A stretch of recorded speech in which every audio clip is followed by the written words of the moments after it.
koszyk do metody z zanętą. Jednou z možností použitia Diffusion Speedbuster je nanesenie na krmítko. My sme použili hotovú metód feeder pastu.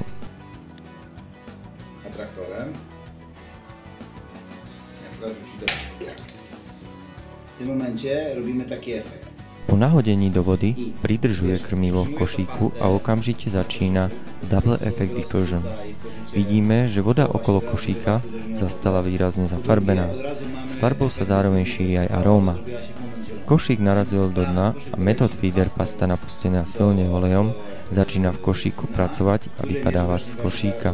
Tu już widać, że obszary, które nie posiadają, bo ta pasta jest bardzo naznaczona olejem. V mieste nanesenia Diffusion Speedbuster je práca krmiva výrazne spomalená. Ak teda potrebujeme spomaliť vyplavovanie krmiva napríklad na rieke, je Diffusion Buster tá správna voľba. Traktor się rozpuszcza, więc jeśli ktoś potrzebuje intensywnego efektu lub potrzebuje, żeby dłużej mu to w wodzie pracowało na przykład w rzece, zawsze może zanętę z koszykiem polać atraktorem. Najmniejszy jeden koszyk.